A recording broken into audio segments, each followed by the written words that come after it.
What is up, wrestling fans? Welcome to episode 106 of Smack Talk from SmarkOutMoment.com. I am your host, as always, Tony Mango. With me on the mic this evening, we have Mr. Payton himself, Mike Payton. Mr. Payton himself, Mike Payton. Exactly. Mike Payton from New York.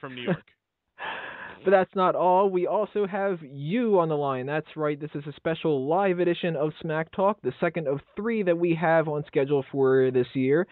A few months ago, we did the summer block party episode, and in a few months, we're going to have another one smack dab in the middle of the road to WrestleMania.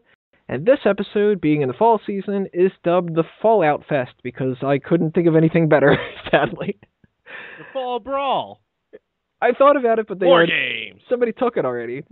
We're not just going to go with War Games. Yeah, well, it's not like anybody remembers who that was. At least I didn't go with Fall Down. That could have been the worst. We have no set main event for you this evening, and instead the special feature is going to be the monthly mailbag questions that you guys have sent in before, and we're going to be taking those calls live. So if you want to join in on the discussion and call into the show, you can dial up 760-512-7247 or hop onto Skype. We're here at blogtalkradio.com/megapowersradio, or you can find us at megapowersradio.com. We're going to be also giving an archived version of the show on YouTube and iTunes and Stitcher per normal, but things are going to be a little less organized than normal. We're going to cover all the hot tags. We're going to do an Ask Him, but we're not going to do everything in the same pattern that we usually do. So right now, we're waiting for Burhan to get on the line. We're not sure if he's got an Ask Him question or 50, which that was kind of something that we were thinking about doing. But we're going to dive right into the weekly hot tags. And I've been taking notes of a lot of things that have been happening this week. Some big things, some little things. Let's do a kind of middle ground thing first. WWE mentioned before that they were going to have an animated series, and now apparently they're going to have another one, WWE Slam City. Have you heard about this? No, I heard about the one in the camp. Now, what's this one about a city? Is this the one that's going to be like the R-Truth/Crime Time version? Maybe it will be. I don't know. I don't know if there's actually that many details about it. It seems like they're probably trying to go for like the kid market in things for WWE Network. But then there's also rumors that it might be on the YouTube show. It might be just something that they put on WWE.com instead of on YouTube. I don't really know, but this is the second animated show that they've mentioned in, 2-3 weeks? Mm-hmm. So they definitely have something in mind here. Now, have they mentioned any big names that are going to be working on this? Any writers or even maybe voice actors? As far as I know, none of them have been announced. Not like the other one where they said that some people that had been working on The Simpsons would. Mm-hmm. This is just one of those quick things that, may not even be true in the grand scheme of things. But Slam City is the only thing that really we have to go by. Slam City, and it's an animated show. So who knows? Maybe it'll end up being what one of the rumors is talking about, where it could be an offshoot of those little action figures that they have, the Rumblers or whatever they're called. They might even be called the Slammers. I don't know for sure. They are called the Slammers, I believe. Or maybe they are the Rumble. I don't know. They all have different names. I don't know. They all sound exactly the same. But those little things that like you press a button and they just kind of flip around and don't actually do any wrestling moves. They just kind of pop up like they stepped on a landmine. So maybe the show's going to be about that. There's a bunch of landmines all over a city, and The Miz steps on one and blows up, and I don't know. All the kids rejoice.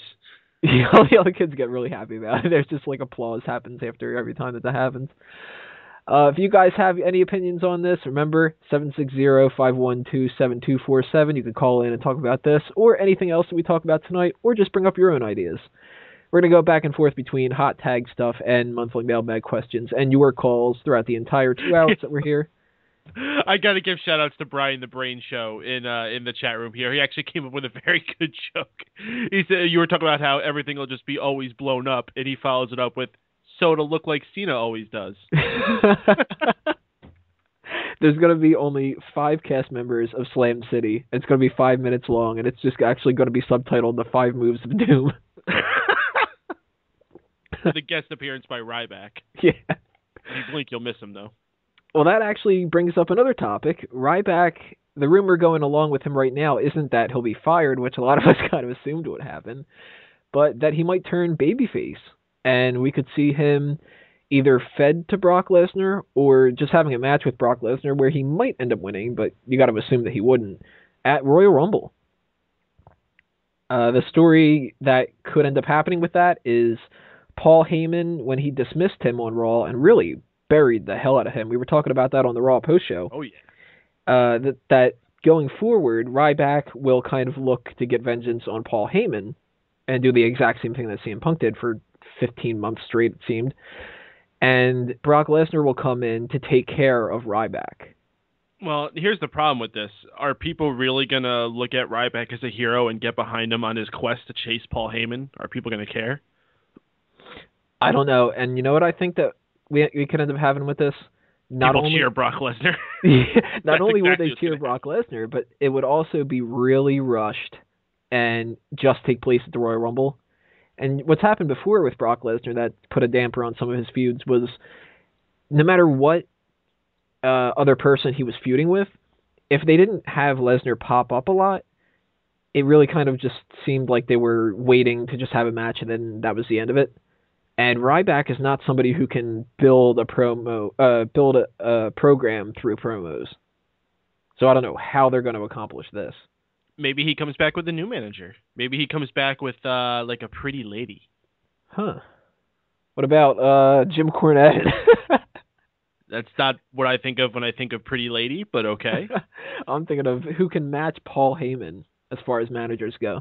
You know what? It's funny. I was just listening to another podcast that I enjoy called the Old School Wrestling Podcast, and they were talking about a time, I believe it was in either Mid-South or Jim Crockett, and it was the new Midnight Express against the old Midnight Express. One of the teams was managed by Jim Cornette, and the other one was managed by Paulie Dangerously. And they just said, wow, this is like the two greatest speaking managers of all time coming up and going against each other. And that was like in, I think, 85? Or a really long time ago. So to be able to get that again in 2013, I couldn't even imagine. And you know what? I don't care if it's Ryback and Lesnar or if it's Yoshitatsu and Curtis Axel or what. If you give me two people managed by Jim Cornette and Paul Heyman, I'm going to be into the feud. And you know, Zeb Coulter's no slouch right now either. I'm still enjoying what he's doing. I don't think that he could be a part of this. I think it'd be pretty tough for him to be the babyface. People do chant for We the People, but I don't know. That seems like a jarring transition from the racist character that he's doing to just like supporting Ryback. Who knows? They've done different stuff before, though. Yeah, I mean, what I think we need to see is just someone new. And we haven't seen a truly new face as a manager in how long. I think the last one we saw was Armando Estrada, and he was short-lived. He did his one little stint with Umaga, then he did the GME BCW, and then he tried to be a wrestler for, 2 weeks? And that was it. And since then, I guess, AJ Lee did a little stint as a manager of sorts. Who else? Nobody. I don't know. I can't think of anybody else really that could play that part. Well, so once again, Brian the Brain in the chat mentioned someone by the fellow by the name of R-Truth. I think would transition well into that. Even someone like maybe a JBL, I think could be an excellent manager for somebody. JBL definitely would.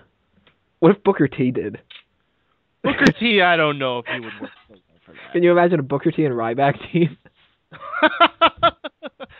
Feed him more, sucker! Ryback cuts a really terrible promo, and Booker just looks at the camera and just goes, "Tell me he did not just say that."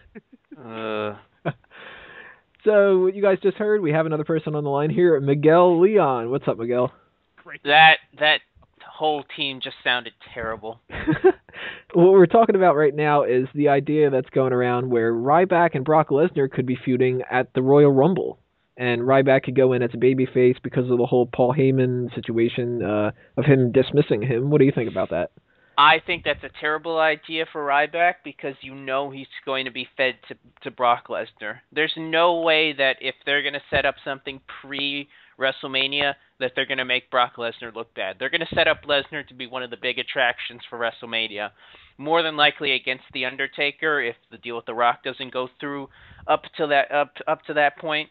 So I have no interest in seeing Ryback lose another match. I've got a big rant in terms of Ryback that I'd like to go into, but I'll wait till you guys allow me to have the floor before I can do that. You know what? Go with it right now. Yeah, go. All right. Look, let me just start off by saying I'm a big fan of guys like CM Punk and Daniel Bryan as well. But the IWC guy in me, in the back of my mind, always told me the chances of these guys getting over because of WWE's whole body fetish that they have are kind of slim.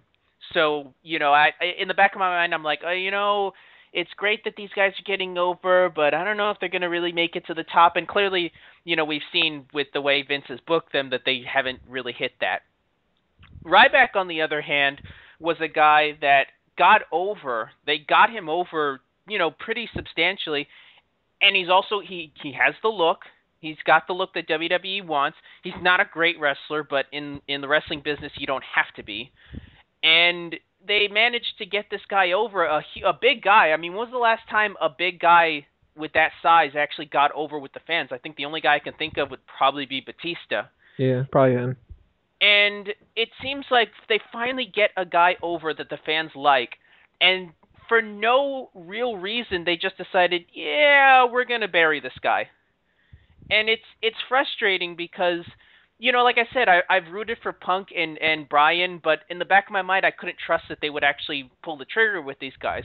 Ryback, in the back of my mind, there was no reason to. I mean, there was no reason to not push the guy. I mean, he has the look. He was believable.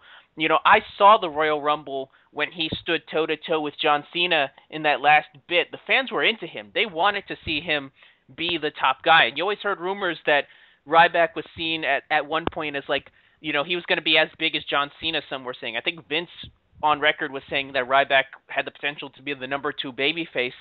I mean, it's been so long that a guy got over and was pushed to the top, and Ryback was seemingly going to be that guy, and I was okay with it. And then they just cut his nuts out from under him so bad, and it got me angry because it's like, what's the incentive for me to root for anybody anymore? I mean, I rooted for Bryan and they killed him.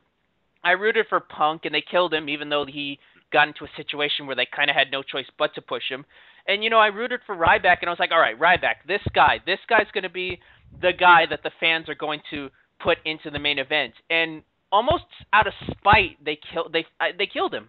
You guys said it on your post show on Raw. I mean, when you're losing to R-Truth, there's no going back, and it's upsetting to me because I feel like as a fan I can't be behind anybody because there's no point, there's no incentive. They're not going to be a big star, they're not going to be made to look like anybody, and it's just, as a fan, that bugs me, that really does anger me. I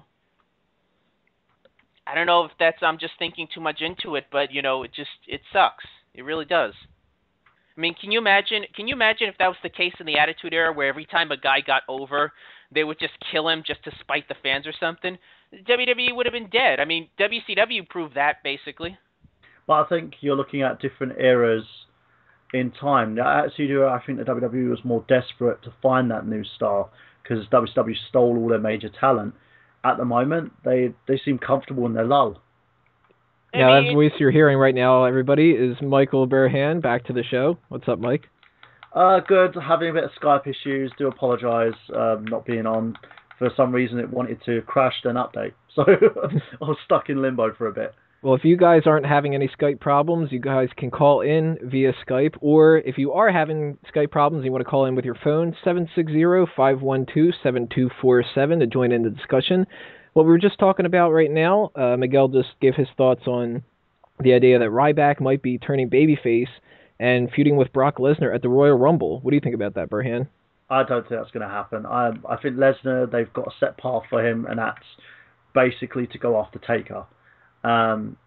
In my opinion, I think they're going to probably feed Ryback to Axel, maybe have a feud with those guys going on in terms of the IC title, and maybe just a smidge give Ryback a chance at the IC title, maybe have him win that and hold that championship as a transitional champion. So it'll give him one last chance to show that he's worth something.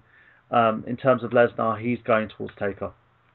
I think the only thing you can do at this point with Ryback, if they're really serious about making him into something substantial, I think a guy like him needs to take a good 6 to 8 months off. Just take him off TV, let people forget about him, and just rebuild. Just rebuild the guy, because I'm not ready to give up on Ryback. I know Wago really was eating crow by last week because of the whole R-Truth thing, but he got over with me, and it's hard. Once you're over, for me, that's it. You've got something to work off of. So I think there's still hope for him. I mean, look at Mark Henry.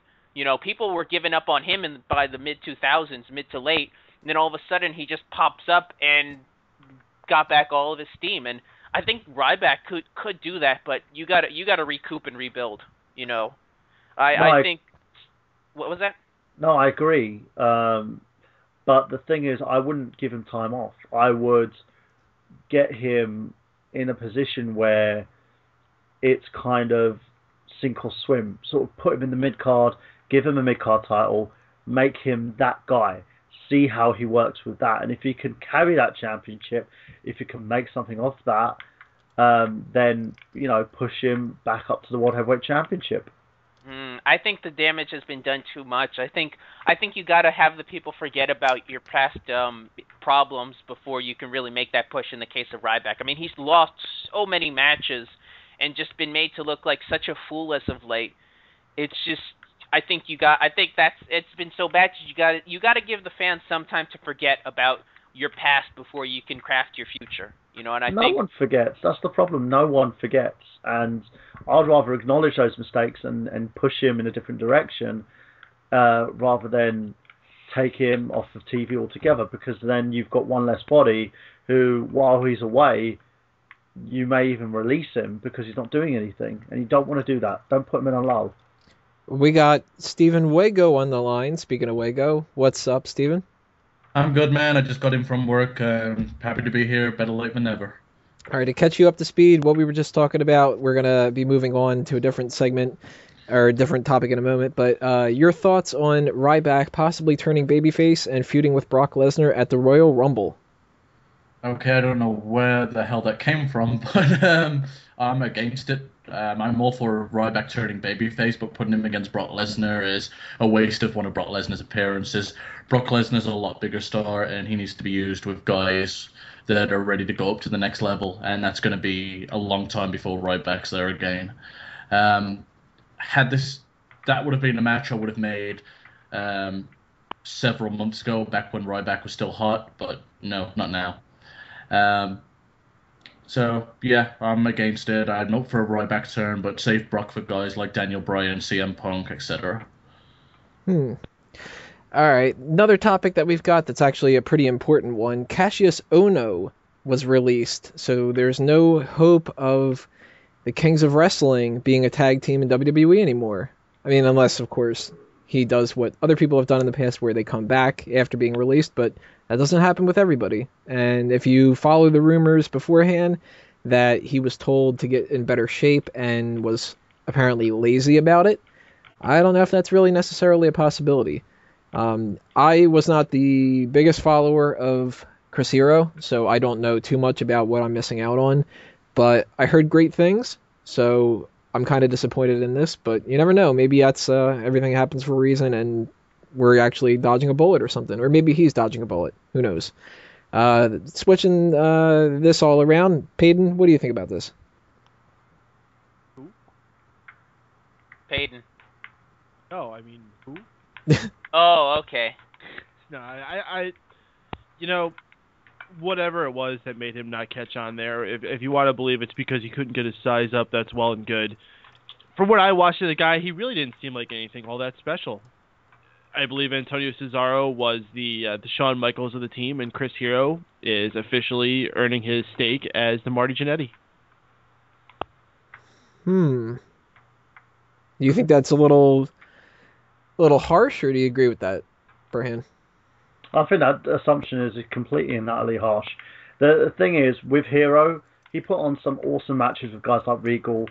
Time on the indie circuit, he did amazing matches with guys like Punk and Bryan. He was a huge single star before he became a huge tag team talent with the Kings of Wrestling. He can do both.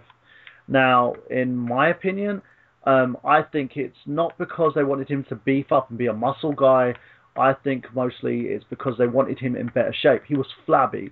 He had love handles. He looked like a piece of crap in terms of his body. And for a guy his size, he should have actually been in far better shape. And him refusing to get into proper shape, I think, was his downfall. And because he wouldn't follow suit, he wouldn't do what was asked for him, then they wanted to get rid of him. And I don't see it as a bad thing. I think he'll learn from it. And maybe when he's ready to come back before it's too late, he will. If he gets older and he still hasn't learned his lesson, then you'll probably never see him again. What do you think, Miguel? I think it's unfortunate. I think WWE has had such great success with ROH guys that it's really got to be something made. It's hard to say. I mean, first off, I don't know much about Chris Hero. I just pulled up a few matches of his that I might watch after we do Smark Out moment, just to see what this guy's about. At first, when I first heard this, I thought, okay, maybe they got rid of him because they just had nothing for him. I mean, they've got so many great, talented guys over there, like God, what's his name, Tyler Breeze and Leo Kruger, Bo Dallas. Don't stop believing. Yeah, I kind of had to like flinch a little bit when I said that, but what's Consequences Creed's name? Xavier Woods. I mean, they've got so many great single stars over there. It's not like they're lacking on talent to bring up to the main roster. So to me, it just could have been a situation where they had so many other guys to pull up that they just had nothing for him at the time. But if his body type was so bad that it was hindering him like that, then maybe that's the case. I think it's unfortunate. Personally, I don't feel bad for the guy because I do think he's going to be making big bucks on the indie circuit now since he's had somewhat of a name as being a part of WWE. And there's always a little company in Orlando that's willing to take in more ROH talent. So I would rather he stay on the indie circuit because if the company in Orlando takes him there, his career's dead. It's been working out for Austin Aries so far. What do you think, Wago? You gonna miss Cassius Ohno? Oh, I couldn't give a shit where this guy's going. I think as far as his indie career goes, it's easy to look fucking good in a small pond. He was a bright star on the indie scene, but I hate to say it, when it comes to the WWE talent, the indie scene isn't as good as people make it out to be. They're groomed for TV, they're groomed for high performance, and unfortunately, you got to have the whole package going down there. He does look. He was wearing this black and green combo singlet before, and he looked fucking terrible. So I can see why WWE told him to get in shape. And he did improve if you look at his physique a little, but there wasn't anything dramatically better there. And I think it's just a matter of the guy looked great on the indie scene, but as far as WWE standards goes, he's so-so. I mean, he should have taken a page out of Sami Zayn and just learned to roll with what WWE wanted. I've got not much to say about the guy. He'll have plenty of work in Ring of Honor and other indie places like your PWGs, but as far as the WWE talent goes, take him or leave him. I'm not really bothered about him going away. If you got something to say, remember everybody, you can call in via Skype or 760-512-7247. We're going to be taking your calls about these kind of topics or anything else that you have on your mind. And we're going to be actually switching it up a little bit here. And instead of just doing all the hot tags in a row, we're going to do something a little bit different here. We're going to do one of the monthly mailbag questions that was sent in to us. Ooh. Actually, what are there two of them? Because they're both very much the same. Via Andre Rosa. He asks, number one, is there something in life that you like, but most people tend to dislike? And I'm going to pass it to you guys right off the bat, because honestly, I can't think of anything that I have that fits into this category. For the most part, everything that I tend to like, I can find some people that like it too. So, keeping this circle going, Peyton, what do you like that most people don't like? Full House? Really? A lot of people don't like it? No, a lot of people from our group, but There's a lot of hipster hate against it, like, oh, it's Bob Saget and it's the Olsen twins, so it's gotta suck, kind of thing. It's too wholesome for some people, and we live in this generation where you can't have family fun. Everything has to be extreme and cursing and killing. We were talking a lot about that on our Quentin Tarantino episode of Geek Speak this week. How you can't just be fun anymore. You can't be good, clean fun. You got to have grittiness to you, and that's what we've embraced. So, yeah, I see a lot of people who put hate down in Full House, but I still thoroughly enjoy it. And that goes for almost anything that's on, like, the Nick at Night scene. Even going back to the old shows, like the I Love Lucy's and the Bewitched and the I Dream of Genies. I enjoy those. I wouldn't say that everything is dark and twisted, because you still have a lot of the Chuck Lorre programs, like How I Met Your Mother and Big Bang Theory and stuff, which are still lighthearted. Two of my favorite shows. To a degree, I would say. Burhan, anything that you like that nobody tends to like? I'm with Hayden. The wholesome sort of bubblegum shows. I love Full House. That's one of the things that got me into Bob Saget. I'll go one further. I used to be, until I actually met some like-minded people who liked it, professional wrestling. You know, most of the people I used to hang out with hated it, and I was ridiculed because of it. So I'm going to add that onto there as well. Well, wrestling's fake and gay. Apparently. What do you think, Wago? Anything you like that nobody does? These two kind of fall hand in hand, but Han Dynasty, Han China Dynasty history, and Dynasty Warriors in general. I brought Dynasty Warriors like back on the PS2, and I ended up getting really involved in the history. So I don't really have anyone to discuss that with, but it's my own little guilty pleasure. Huh. What about you, Miguel? You mean there's not forums about that on the internet? Yeah, they're all for the games, but none of the actual just general history shit. No, I was saying, like, there aren't, like, Chinese history forums. You can go and chat with other Chinese history nerds. Those don't exist. We should buy the Scoops and sports. We should get, yeah, but they're probably all fucking Chinese, and I don't understand Mr. Ching Lang Pao. Well, that's why you got to get the Google Translate app for Chrome. It just translates the whole thing for you. Or you can get the WWE app. I don't think apparently that does everything. As we go to break, and Tony will show you how to use the WWE app to vote for your favorite dynasty. The Hart Dynasty. There you go. Miguel, what do you like that nobody that you know ends up liking as well? In terms of my local crews, I'd probably have to go with the whole wrestling thing, but I'm going to expand on that and say wrestling from an IWC perspective, because I know a few people around here that are into wrestling, but they're marks. I mean, they talk to me as if they actually believe it, so I have to kind of tone down, like, yeah. How about that Shield? You know. I thought you were going to say TNA. Yeah, I was going to say, why don't you just go ahead and say it, TNA? Okay, you know what? Fine, TNA then. I still have hope in that company. I do think that I agree with Mark Madden. I think there needs to be a second group. You can't let Vince have the dynasty, because if you thought that the product is bad enough as is with Vince thinking he's number one, imagine how it would be when Vince actually is number one and there really is no game in town. As opposed to number 3. Well, you know, Ring of Honor, but I don't know. I mean, Ring of Honor actually, by comparison to TNA, aren't they like considered technically successful? I mean, I don't think they're in the red too much. As far as expectations, yeah, they're way more successful than TNA. They're actually in the black, believe it or not. Oh, they're actually making money? They are making money. They're making money on shows. They're making money on pay-per-views. They're making money off everything.